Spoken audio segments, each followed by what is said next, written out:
I spent 200,000 to get rid of my cheating wife and saved my daughter's future.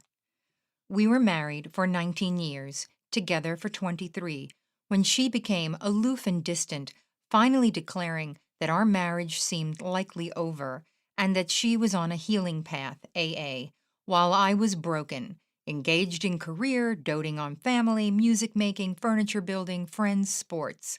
She was spending increasing amounts of time out of the house to help celebrate a friend's sobriety. A teenage daughter and I were home together without mom many nights.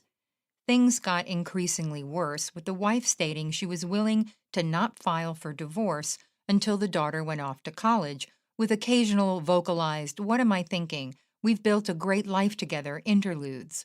Finally, after about 5 months of this, I couldn't take it anymore and read her emails, searched on love. Bang. Confronted her. She asked what I found out. First mistake, told her. Got a new set of lies that conveniently served as least harmful explanation of my evidence. We only made out once. It was awful. We're just friends. I was crushed, having endured this before with my first wife. I told her she had to end contact with this guy, and we spent the weekend rebonding, or so I thought. Things seemed to be on a healing path.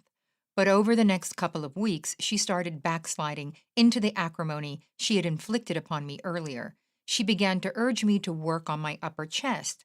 I told her that I commuted by bicycle 20 miles a day and was in very good shape. I said I felt fine about my body. Her boyfriend had some big chest. I would learn.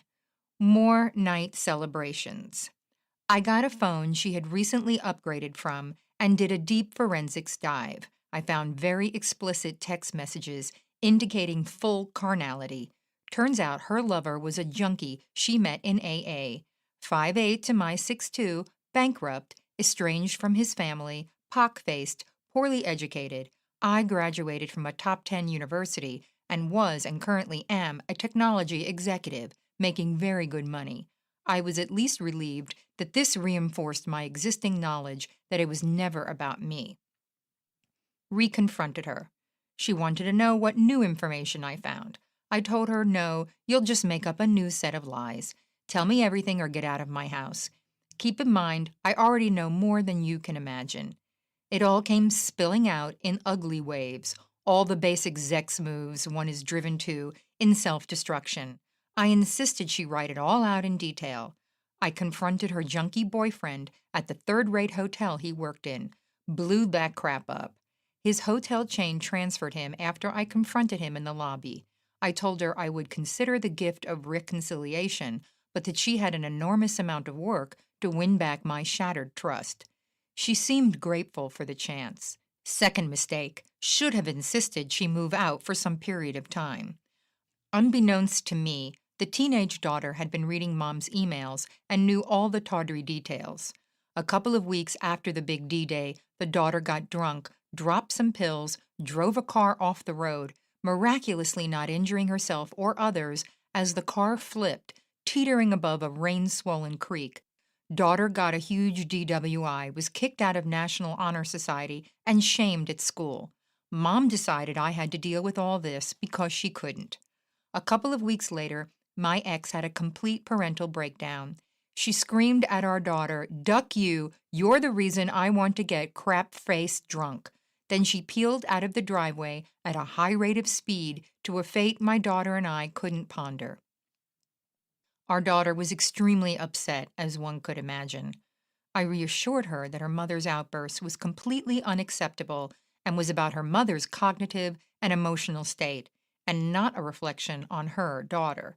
Mom eventually returned, remorseful, but minimizing what she had done. Then a transformation then occurred. Where our daughter had been overly angry at her mother, now our daughter knew she couldn't be angry at her mother, as it could lead her mother to end her life, which, in the twisted logic of Mom's tantrum, would be the daughter's fault. So daughter took her otherwise understandable anger out on me. Mom, greatly relieved, fomented her daughter's revectored impulse to be angry at me. Mom encouraged her daughter to see me as the villain and the rightful recipient of rage. An alcoholic, Mom had to protect her alcoholic ego and if it meant emotionally manipulating, offending her own daughter, no problem. This got worse and worse. My wife began to see herself as the real victim in all this, which in perverse hindsight, she actually was. She declared with great relief that I've forgiven myself. She would stalk me on internet support groups for victims of infidelity. Third mistake, telling her about my support systems, where she would find fodder for new screaming arguments.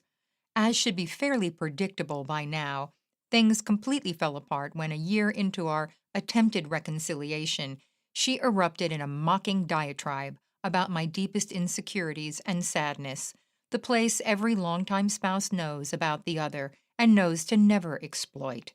She went there hard, imitating me from moments years prior where I had shared my deepest vulnerabilities.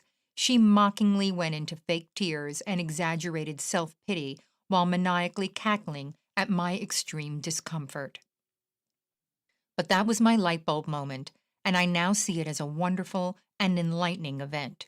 If in this time in which I was offering the gift of an opportunity to win my trust back, she was willing to obliterate all norms of marital decorum to exploit the intimate vulnerabilities I had shared with her, my spouse of some 20 years, in order to vent her misdirected shame, then clearly and irrevocably she could never be trusted again. At that moment, I knew I had to be rid of this cancer. I was now certain I could never trust her again. And I was not willing to be in a relationship with an irredeemably untrustworthy person. Where I had been racked with ambivalence before, I had a calm certainty. The divorce settlement was ugly. I ended up paying her $200,000 to keep the house I had already paid for and keep my pension I had worked 20 years for. Even though she worked and made a good salary, I had paid all the household bills, mortgage, car payments, taxes, insurance, food, etc. for the entire marriage. Not sure where all her money went over the years, likely to her junkie boyfriend, who knows.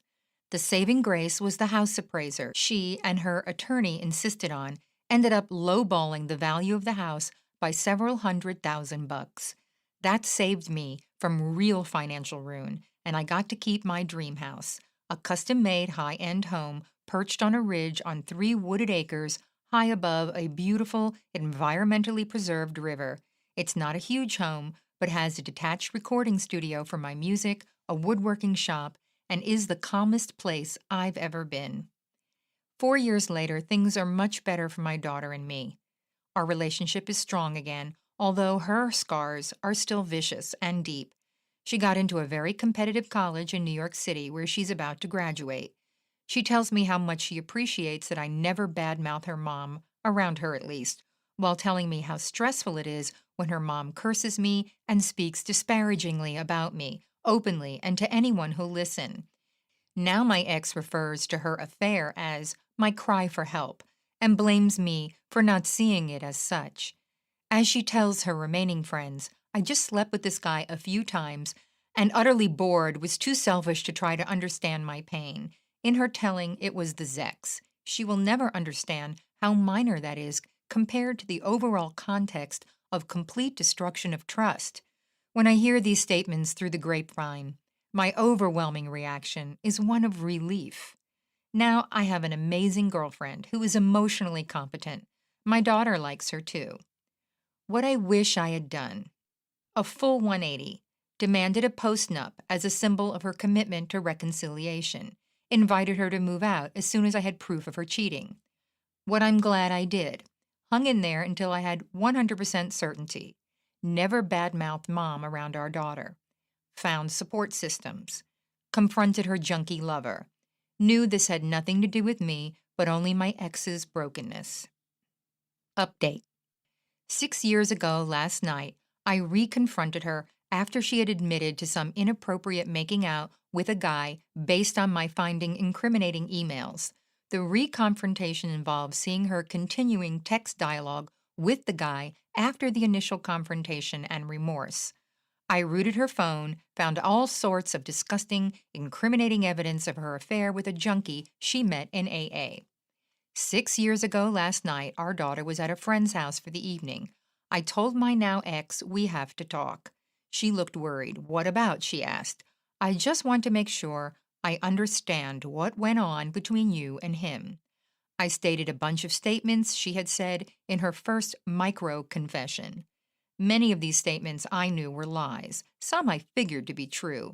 Yes, that's all true, she said with increasing nervousness. Then I said, I know for a fact that you're lying. Tell me the whole truth or get out of this house and don't come back. I was furious.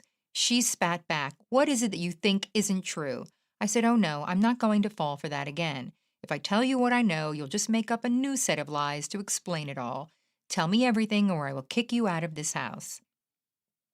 She collapsed and spilled most everything. Multiple encounters, BJ, many positions, all done in evenings when she was supposedly going out to celebrate an AA buddy's sobriety date. I collapsed in fury, sadness, heartbreak, the full mix of every negative emotion in the human range of feelings, each emotion maxed into the red and all at once. Within a couple of days, I went to the hotel he worked for and said to him in the lobby loudly, so that's your game. Seducing mentally ill married women you meet in AA meetings. He was moved to another state. He began to make veiled threats to our family. We tried to reconcile. She was good at first, but over time, she backslid into the kind of narcissism that drives weak people to alcohol. She spied on me in internet support forums so she could start fights. She threatened to end her life to our daughter's face, blaming her for it. Daughter turned all her anger to me, the safe parent. Then, at the 1 year anniversary of D Day, 5 years ago yesterday, she went into a withering diatribe of my deepest vulnerabilities, insecurities about my children and family, mocking me and laughing to see what pain she caused me. I knew back then that time would heal. Not completely, but I knew that all of this is to say it does get better, way better. I know a lot of you are going through a tough time, but I promise you, if you hang in there and reach out for help, things get better, way better.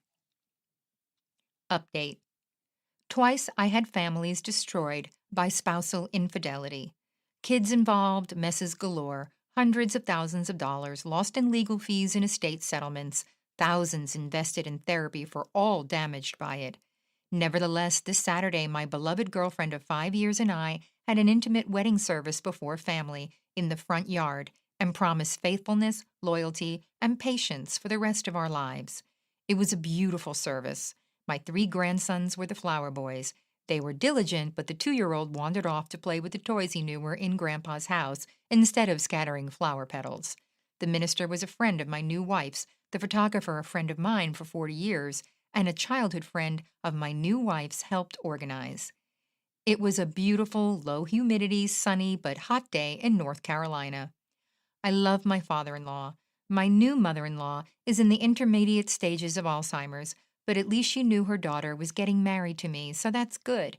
My new stepdaughter is great, a 30-year-old therapist who is moving with her adorable mathematician boyfriend on a postdoc fellowship. My 3 kids get a stepmom, and the grandkids get a new grandmother. Bottom line, for those so inclined, you can find trust again. You can find love, and there are truly warm-hearted people out there.